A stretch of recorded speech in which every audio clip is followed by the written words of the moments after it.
Bienvenidos a la plataforma Mi Psiquiatra Infantil. Hoy traemos un pequeño seminario sobre prevención de los trastornos de la conducta alimentaria.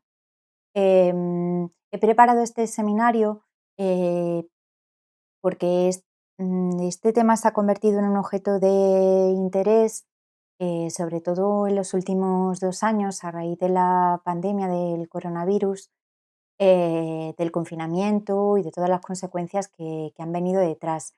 Y una de ellas en la clínica ha sido el aumento de casos de niños y adolescentes que consultan por diferentes trastornos de la conducta alimentaria. Y además tenemos pues alguna evidencia de que la gravedad con la que llegan estos casos pues ha sido inusualmente alta después del confinamiento, como digo.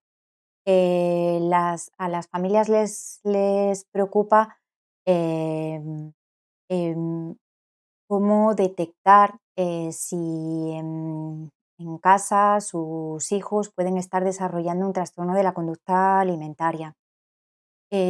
Así pues, hoy nos vamos a centrar en algunos factores de riesgo que se han visto asociados con mayor vulnerabilidad o sensibilidad a poder desarrollar un trastorno de la conducta alimentaria y a señalar pues, algunos de los indicadores o de los em, em, indicios, señales de alarma a las que hemos de estar atentos y que nos pueden hacer sospechar que estamos ante este tipo de trastornos y hemos de consultar con algún profesional.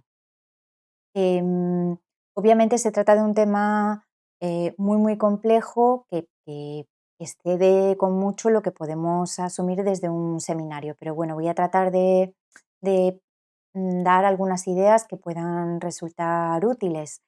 En torno a los trastornos de la conducta alimentaria hay muchos mitos que se llevan difundiendo décadas y que ahora con el auge de los medios de comunicación pues se hacen, eh, eh, mm, se extiende mucho más rápidamente.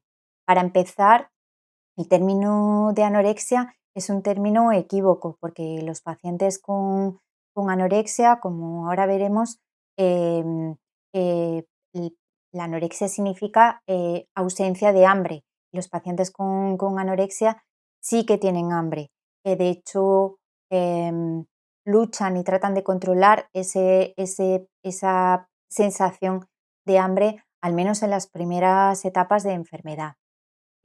Otro mito es que las familias suelen pensar que si las analíticas están bien, las analíticas que les hacen pues, los primeros profesionales que atienden a sus hijos están bien, pues que entonces no debe de haber un trastorno de la conducta alimentaria o este no debe de ser muy grave. Y no es así.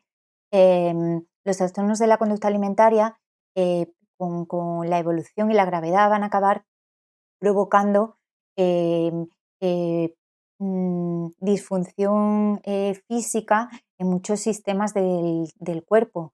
Sin embargo, las alteraciones analíticas a veces tardan mucho tiempo en llegar porque son trastornos que se van instaurando poco a poco. Em, También es un mito que no les ocurra a los chicos, aunque sabemos que es mucho más frecuente en el género femenino, pero sí que empezamos a ver pues, cada vez más chicos en consulta con este tipo de trastornos. Por supuesto, son de una complejidad enorme y no se pueden entender como una cuestión de actitud o de voluntad. Em, no se tratan tampoco de una moda, puesto que son trastornos que conocemos desde la antigüedad, aunque en las últimas décadas ha habido eh, posiblemente un aumento de la prevalencia y además una mejor detección de los mismos. Dentro de ese aumento de la prevalencia, pues posiblemente haya muchos condicionantes diferentes y uno de ellos sea em, pues el efecto social o cultural de la primacía de la imagen y de una determinada imagen de perfección ligada a la juventud, a la delgadez y demás, como veremos a continuación. Sin embargo, ese ideal explica parte, pero no todo el problema de los trastornos de la conducta alimentaria. Es decir, son factores necesarios, o sea, ni necesarios ni suficientes para que se den estos trastornos. Desde luego que tienen, claro que pueden curarse, aunque a veces los tratamientos son a medio y largo plazo. Y hay tratamientos que han demostrado pues una eficacia muy sólida, es decir, sabemos cómo se tratan, aunque pues hay casos que desgraciadamente pues tienen un desenlace pues crónico y a veces incluso fatal. El tratamiento no tiene que ser necesariamente hospitalario, aunque en algunos casos y en algunos momentos o fases de la enfermedad puede ser necesario si la gravedad, el riesgo a nivel físico, psiquiátrico y demás, pues hace necesario un tratamiento desde este dispositivo y no se puede hacer ambulatoriamente. Sin embargo, hay que tener muy en la cabeza que un ingreso hospitalario no resuelve el trastorno de la conducta alimentaria. La realimentación, que es el objetivo fundamental del ingreso hospitalario, es una parte de la intervención terapéutica, pero no es la única, ni terminamos ahí. Em, ¿Que solo les pasa a las modelos, a actrices, cantantes y demás? Pues no, ellas son a veces el espejo en el que se miran nuestros hijos y nuestras hijas, pero los trastornos de la conducta alimentaria, pues por desgracia están extendidos a todas las profesiones y clases sociales, aunque como veremos son mucho más frecuentes en determinadas profesiones. Eh, Aquí os he puesto un pequeño esquema que vamos a tratar de dibujar a continuación, que viene a tratar de resumir en qué consiste, si es que eso se puede, en qué consiste la anorexia y la bulimia nerviosas, que son como los dos trastornos paradigmáticos dentro del conjunto de los trastornos de la conducta alimentaria. Em, Desde luego no son los trastornos de la conducta alimentaria más frecuentes. Lo más frecuente es ver formas parciales de alguno de estos dos o los dos, o de los dos, o síntomas de los dos, sin llegar a la gravedad de ninguno de ellos. No obstante, vamos a tratar de hacer un pequeño resumen para poder diferenciarlos. En la anorexia nerviosa, el paciente, la persona que la desarrolla, empieza a restringir la cantidad y el tipo de alimentos que va ingiriendo, em, de manera que se va produciendo una progresiva pérdida de peso. Y se va produciendo esa progresiva pérdida de peso acompañada de una serie de manifestaciones, tanto físicas como psicológicas, debidas a esa pérdida de peso. Por tanto, lo que caracteriza fundamentalmente a la anorexia nerviosa frente a la bulimia nerviosa es el rechazo por mantener un peso mínimo saludable. ¿Cómo se calcula ese peso mínimo saludable? Pues hay una serie de tablas y datos en relación con esto que se recogen pues, desde los organismos de salud, que establecen los pesos, los rangos de peso saludables para una determinada edad, talla y constitución. Por tanto, el peso, la cifra absoluta de peso pues, de una persona nos da poquita información al respecto de los trastornos de la conducta alimentaria. Además, ese rechazo por mantener un peso mínimo, es decir, ese peso bajo, se acompaña de un miedo intenso a aumentar de peso o a la obesidad. Y se acompaña de una distorsión de la imagen corporal, una distorsión que no tiene por qué ser verse gordo. A veces es una distorsión de determinadas partes del cuerpo, del volumen que uno ocupa, de la comparativa que establece entre el aspecto físico de uno y el de los demás, o de la magnificación de ciertos defectos o lo que ellos entienden como defectos físicos, en relación casi siempre con los parámetros de volumen y peso.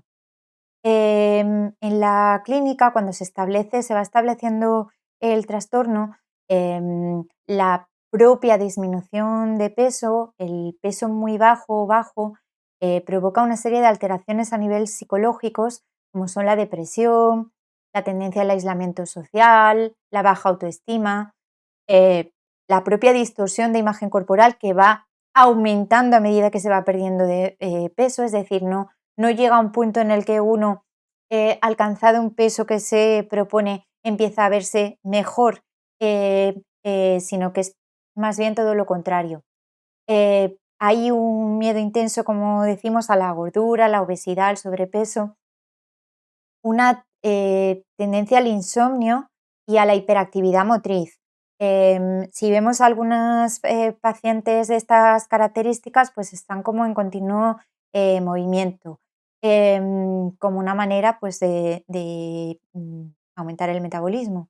Em, la alteración, dentro de las alteraciones físicas, una de las que primero se produce incluso antes de descender mucho el peso en las chicas es el retraso de la primera regla, o la pérdida de la regla una vez que esta se ha establecido. Dentro de las alteraciones fisiológicas, además, se pueden observar ya desde los primeros estadios una tendencia a la presión arterial baja, tendencia a la piel seca, fría, la aparición de vello en brazos, cara, espalda, que llamamos lanugo, y la propia desnutrición progresiva y la disminución de peso pues pueden afectar al desarrollo y a la talla o a la estatura y demás. A nivel conductual lo que observamos son estrictas reglas en cuanto a la alimentación y a la rutina de alimentación y de ejercicio. Hay una evitación de la alimentación y a veces incluso de la ingesta de líquidos, que esto se suele producir ya en estadios más avanzados. Em, las complicaciones más importantes vienen de la propia desnutrición, de la falta de nutrientes básicos, de vitaminas, de proteínas, de grasas en el cuerpo, la pérdida de masa ósea y osteoporosis que conlleva, los problemas cardíacos por pérdida de masa muscular cardíaca y la infertilidad, entre otras. La bulimia, en contraposición a la anorexia, aunque hay muchos casos de bulimia que vienen de una anorexia previa, consiste fundamentalmente en episodios de atracones atracón significa no transgresión, que a veces hay gente que lo confunde. No es una transgresión dietética, no es tomarte un trozo de chocolate cuando uno está a dieta. Un atracón consiste en ingerir mucha cantidad de alimento en muy poco tiempo, y con una sensación de falta de control. A veces incluso alimentos que no están preparados, cocinados, o bueno. Em, Además, estos atracones se siguen de una intensa culpa y de conductas que llevan a compensar la supuesta ganancia de peso que se asocia o que se puede asociar, según el paciente, a los atracones. Entonces, dentro de esas conductas compensatorias pueden estar los vómitos, pero no siempre son vómitos estas conductas, sino que pueden em, ser una conducta compensatoria de hacer ejercicio excesivo, de tomar sustancias para perder peso, de purgarse, bien vomitando, bien a través de laxantes, o conductas de este tipo.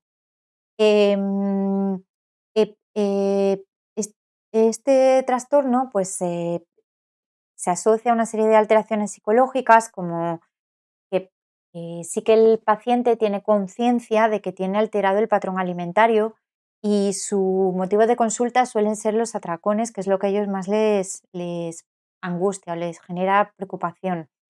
Además de la depresión y los cambios de humor que suelen acompañarse. Suelen tener también una distorsión de la imagen corporal, aunque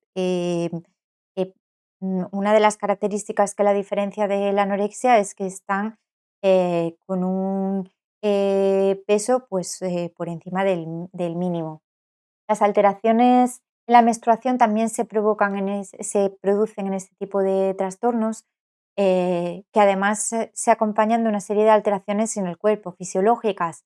Por ejemplo, puede haber un aumento de las glándulas salivales por los vómitos autoprovocados, cansancio, sudoración fría por los cambios de niveles de azúcar en sangre al pasar del atracón a alguna conducta compensatoria como puede ser el ayuno, el pulso más lento o irregular por arritmias que se provocan por cambios en los niveles de las sales en sangre debidos también a los vómitos o al uso de sustancias para perder peso.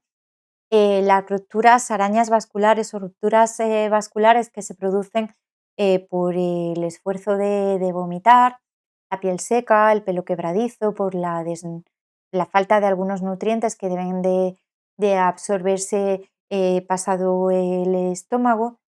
En la conducta podemos ver pues, oscilaciones o muchos cambios de peso o cambios de peso significativos, vómitos que se autoinducen y otro tipo de conductas para purgarse, como el uso de laxantes, diuréticos, el acudir al baño después de cada comida, de ingerir alimentos, pasarse mucho rato en el baño, utilizar trucos para enmascarar los vómitos.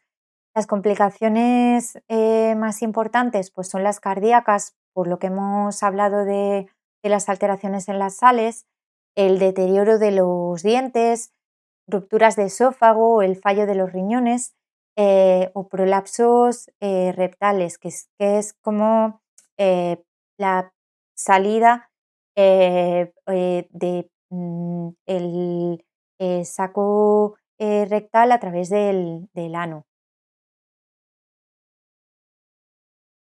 por el uso continuado de laxantes. Factores asociados a los trastornos de conducta alimentaria, pues vamos a dividirlos en tres para tratar de clarificarlos un poquito. Vamos a hablar de los factores de riesgo que hacen que los niños adolescentes puedan ser más vulnerables o más sensibles o puedan predisponerlos a desarrollar un trastorno de la conducta alimentaria. Una vez que, que, que tenemos una persona con esa predisposición, vamos a ver qué factores pueden ser desencadenantes o precipitar que se desarrolle un trastorno de la conducta alimentaria, porque no basta solo con tener más vulnerabilidad para tenerlo, sino que a veces tiene que haber algún acontecimiento que lo desencadene. ¿Y qué factores pueden cronificar este tipo de trastornos, dificultar su tratamiento y hacer más complicada la resolución? Entonces, en primer lugar, para hablar de factores de riesgo asociados a los trastornos de la conducta alimentaria, vamos a dividirlos, como hacemos siempre, en factores del propio individuo, los factores de la familia y del entorno social más cercano, y luego los factores más macro a nivel social, cultural, que también predisponen a tener este tipo de trastornos. Dentro de los individuales están los biológicos, es decir, la herencia. Hay evidencias de que hay un mayor riesgo de desarrollar trastornos de la conducta alimentaria en descendientes de pacientes con este tipo de trastornos. Y herencia que parece ser independiente y sumarse a posible efecto de aprendizaje o de crianza. la propia factores biológicos asociados a los cambios físicos que conllevan la propia pubertad y la adolescencia también predisponen a desarrollar trastornos de la conducta alimentaria, como veremos a continuación. Los antecedentes de obesidad o sobrepeso previo también predisponen a tener un trastorno de la conducta alimentaria. Y luego no hay que minimizar que la propia pérdida de peso progresiva conlleva una serie de cambios a nivel físico que a su vez perpetúan el trastorno de la conducta alimentaria. A nivel psicológico se han descrito varios estilos cognitivos que pueden asociarse con más frecuencia al desarrollo de trastornos de la conducta alimentaria. Estilos de afrontamiento más evitativos, con una hipersensibilidad a las críticas, con amplios deseos de agradar, baja asertividad o baja capacidad para poder em, eh, em, expresar los deseos, decir que no.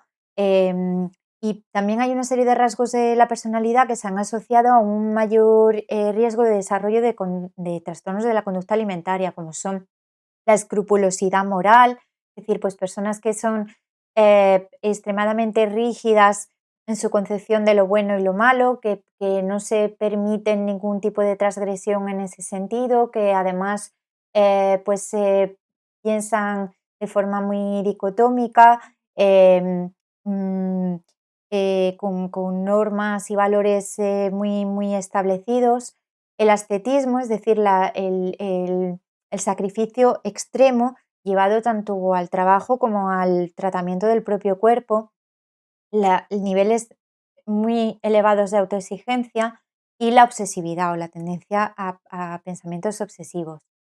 A nivel familiar, se han observado algunas características en las dinámicas familiares de niños y adolescentes con trastornos de la conducta alimentaria, que no están muy claros si son previos o em, o posteriores al trastorno en sí, pero que parece que sí que pueden predisponer, como serían la sobreprotección, niveles de exigencia muy, muy elevados depositados en los hijos, unas aspiraciones proyectadas más propias que proyectamos en los hijos que sean inapropiadas o inadecuadas a estos o a las capacidades de estos, estilos educativos marcados por excesiva tolerancia, pero a la vez distanciamiento emocional, o excesiva implicación de los niños en problemas de la pareja o en conflictos de la pareja, actitudes ante la comida y la autoimagen em, que ponen muy en valor pues, valores como la delgadez o la imagen física y demás, o la aculturación. ¿Qué es la aculturación? La aculturación es un fenómeno que observamos a veces en familias migrantes donde pierden sus referentes culturales, sociales, familiares, em, y sin haber incorporado o asimilado los valores de la sociedad a la que llegan de destino. Em, es un factor de riesgo para el desarrollo de trastornos de la conducta alimentaria. Además de ello, ya sabemos que acontecimientos vitales estresantes en la infancia temprana, como el abuso sexual infantil, la negligencia, maltrato, predisponen a todo tipo de problemas psiquiátricos y en particular también a trastornos de la conducta alimentaria.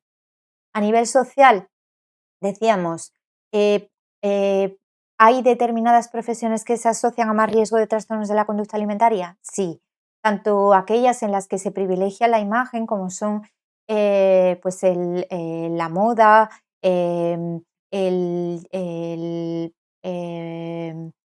el ballet y otros deportes de élite, pues como la gimnasia rítmica, artística y demás, especialmente en profesiones em, mm, donde predomina el género femenino y la imagen de la mujer o una determinada imagen de la mujer. Y esto enlaza con los factores más macrosociales o culturales y que tienen que ver con cánones de belleza asociados especialmente a la mujer y que se han dado tradicionalmente en las sociedades occidentales, aunque se están generalizando pues, con el fenómeno de la globalización.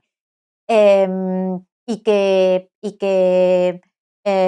inducen pues, a una imagen de perfección ligada a la juventud, la belleza física, la delgadez, un determinado aspecto, etcétera.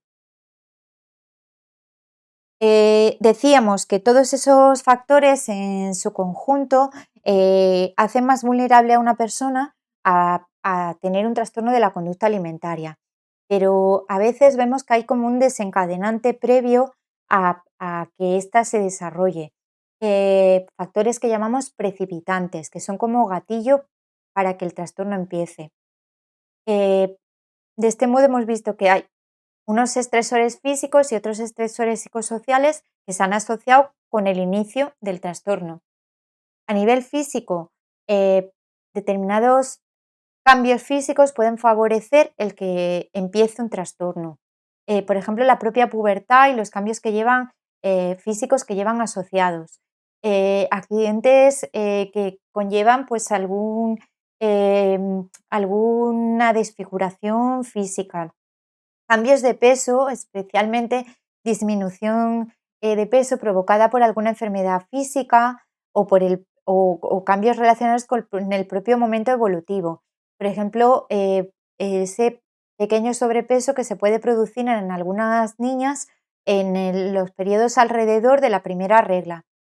Y sobre todo, el factor precipitante más importante que se ha ligado al inicio de la enfermedad es la dieta, ¿vale? Con esto hay que tener muchísimo ojo, porque las dietas en niños adolescentes sabemos que son precipitantes para trastornos de la conducta alimentaria. Cuando estas tengan que hacerse, tienen que ser por un motivo médico y supervisadas por profesionales de la endocrinología y la nutrición, y justificadas, como decimos, por un motivo médico de peso.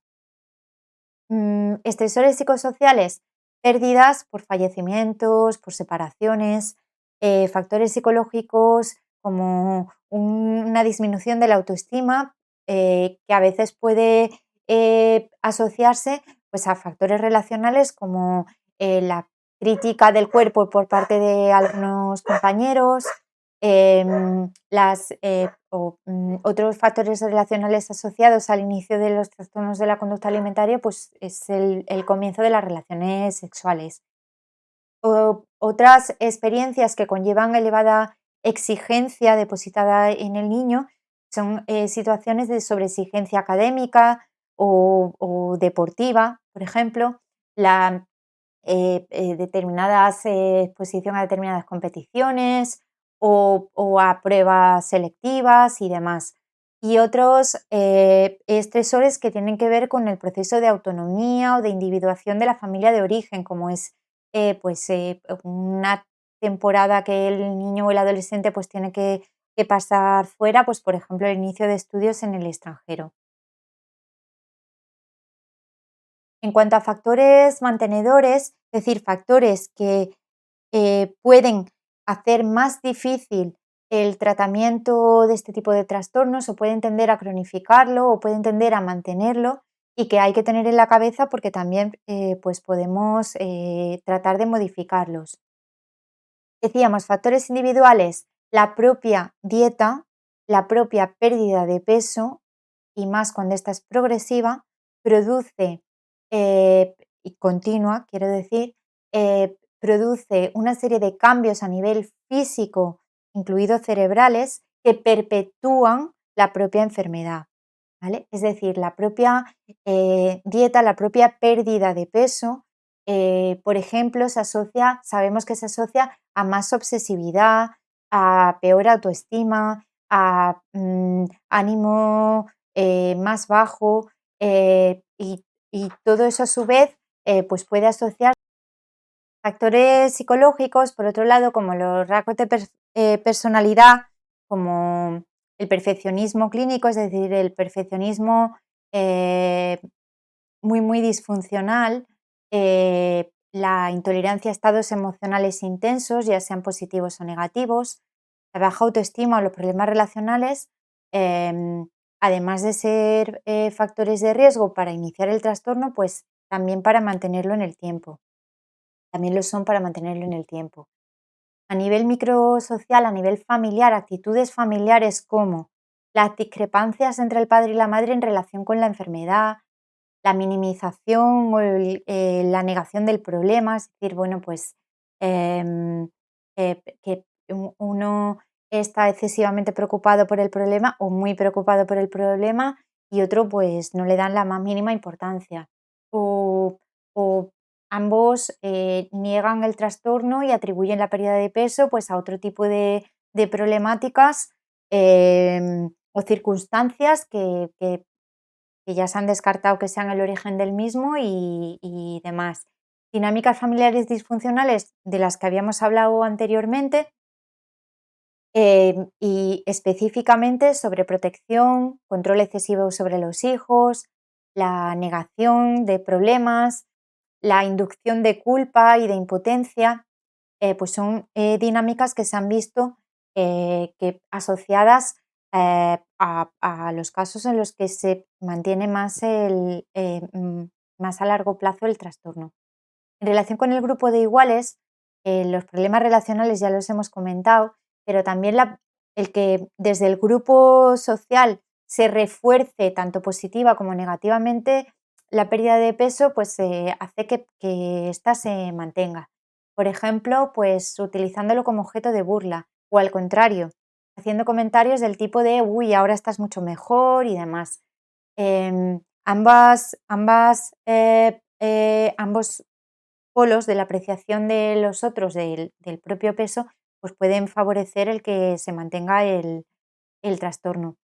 Y a nivel macro, como decíamos antes, pues el refuerzo a través de los cánones sociales que decíamos, no ya solo de la belleza, sino también de la sobreexigencia em,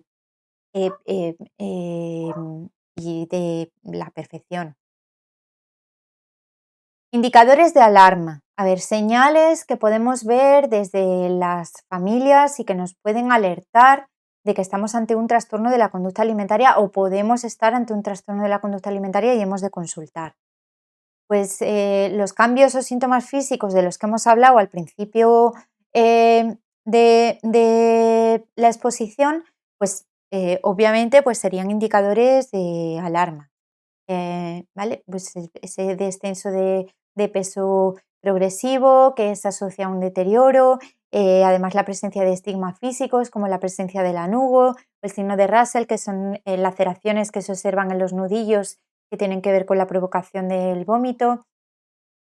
Eh, los, Algunos de los cambios psicológicos que hemos hablado al principio de la exposición, como la distorsión cognitiva, que por otro lado es muy frecuente en adolescentes, pero que ya se asocia pues a-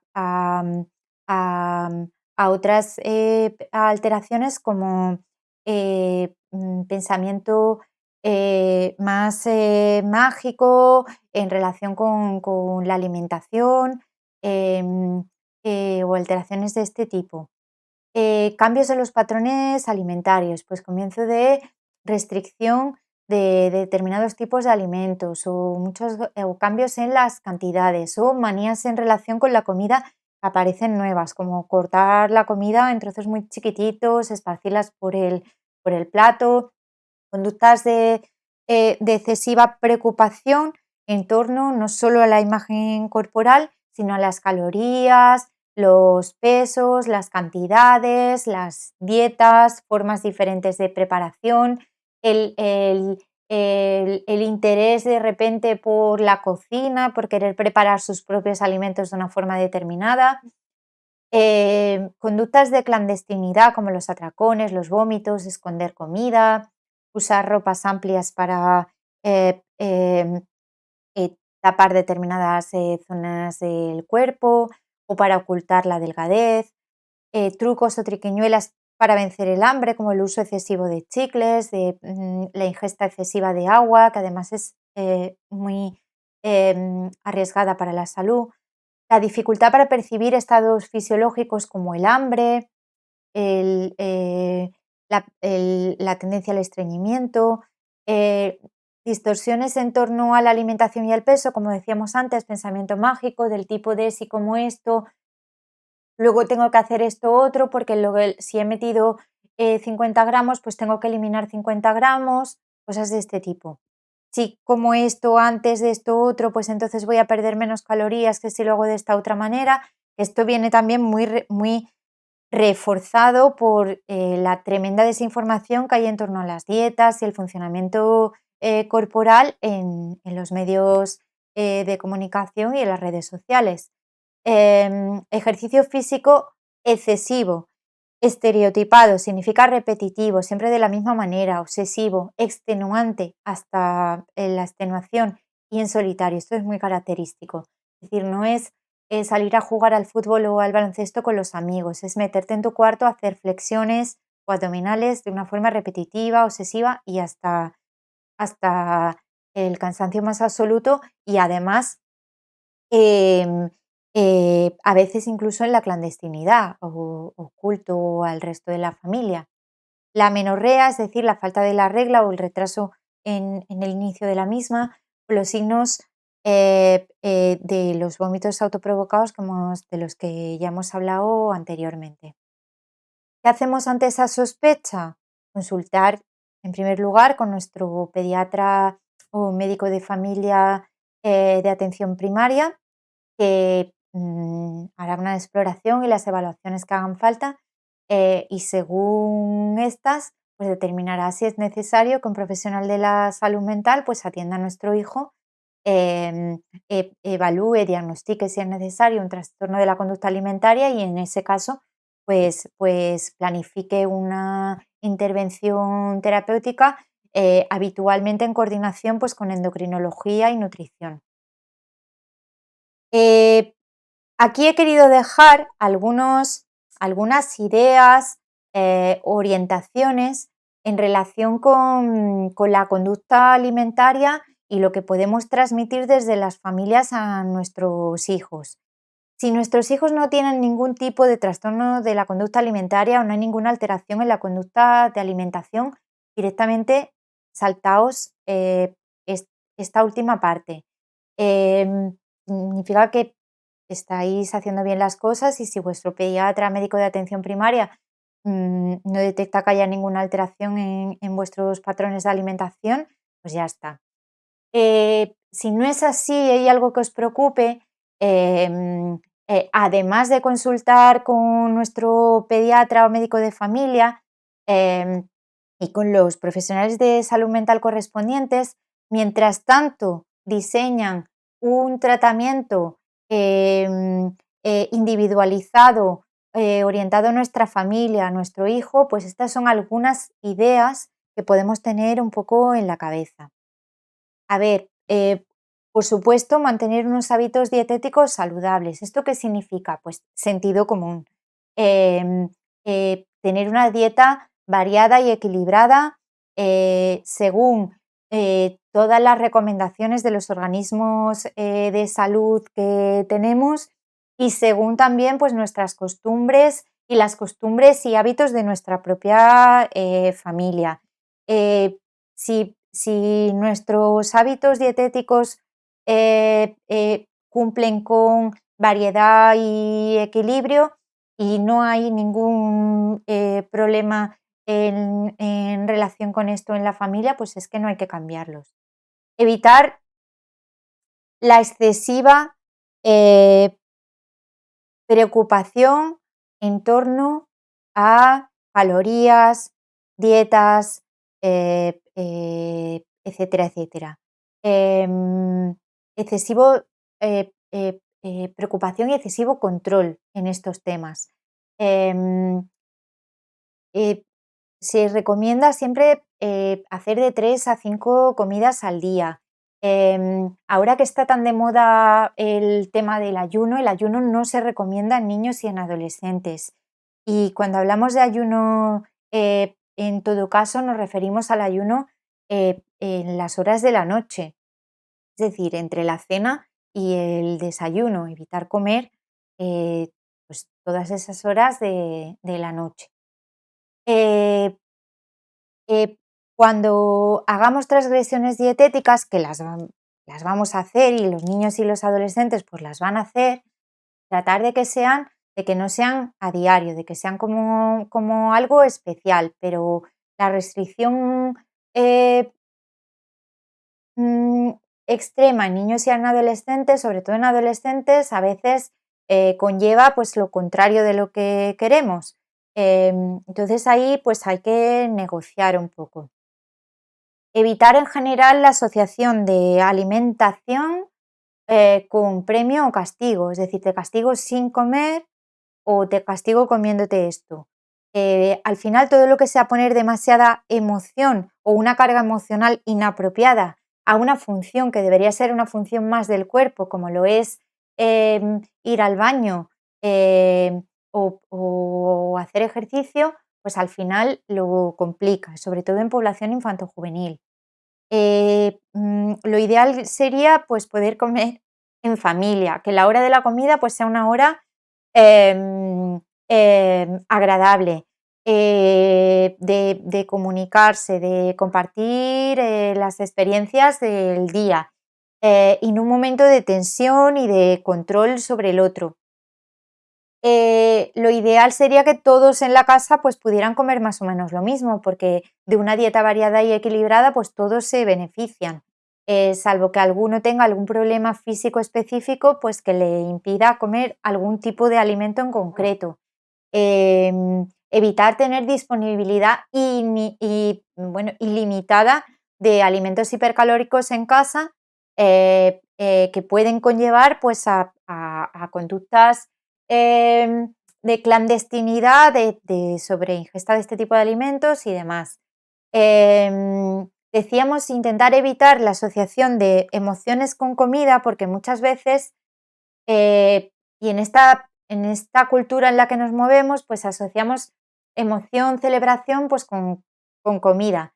Entonces esto es inevitable y en una parte cultural, pero sí que tratar de tener una actitud más neutra ante lo que comemos, que comernos no sea una forma de calmar nuestra ansiedad, ni un equivalente del afecto, es decir, pues si no comes esto es que no me quieres o si comes esto es que me quieres.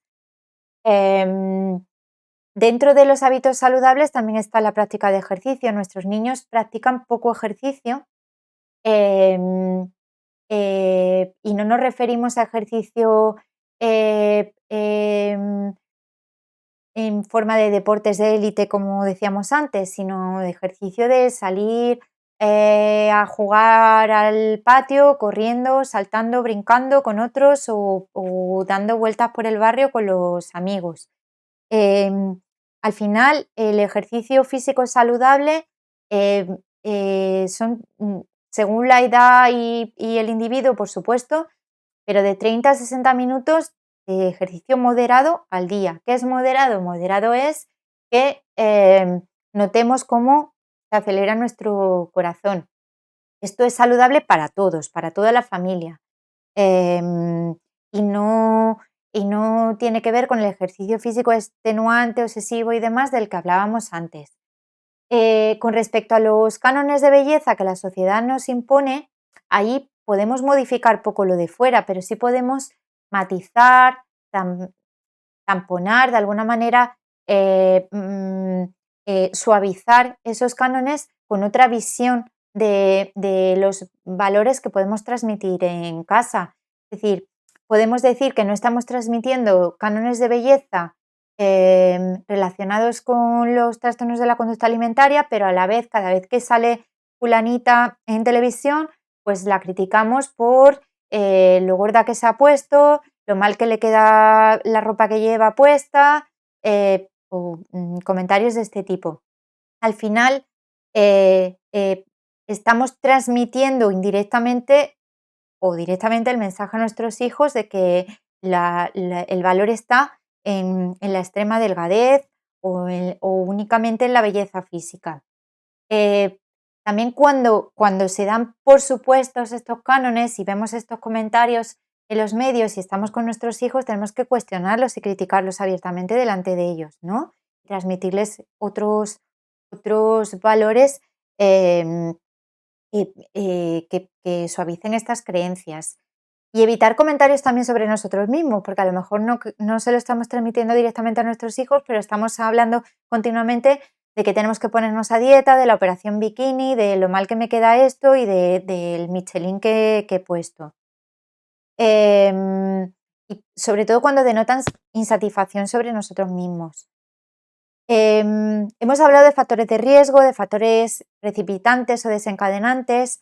También hay factores protectores.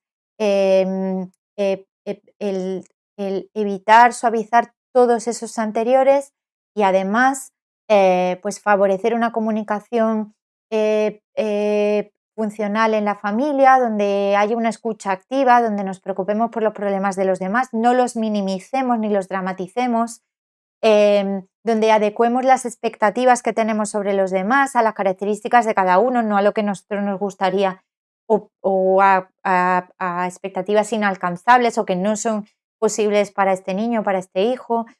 El favorecer una educación sexual apropiada a la edad no solo previene la exposición a enfermedades de transmisión sexual o los embarazos no deseados, sino también favorecer el establecimiento de relaciones de pareja saludables, la prevención de abusos sexuales en la infancia y también de trastornos de la conducta alimentaria. Tenemos que hacer una educación sexual apropiada a cada edad. Em, Fomentar una autoestima integrada, saludable, fomentar habilidades para gestionar el estrés en el día a día, ante problemas reales, no con un taller o un seminario que podáis escucharnos, sino ayudar a nuestros hijos también a través del modelado a gestionar el estrés de cada día y los acontecimientos pues, que van a- a ir apareciendo en nuestra vida.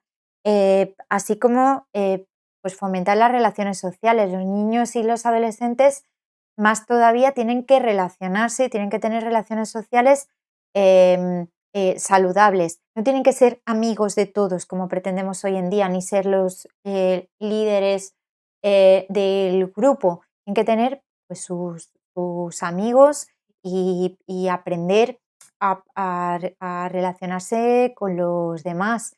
Em, eh, y con esto terminamos el seminario. Hay muchísima bibliografía en relación con este tema. Yo os he dejado un enlace que nos lleva a una guía de prevención de los trastornos de la conducta alimentaria que ha preparado el Gobierno de Cantabria y que está disponible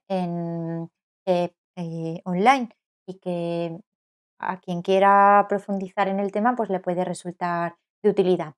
Y sin más, pues muchas gracias. Espero que lo hayáis disfrutado.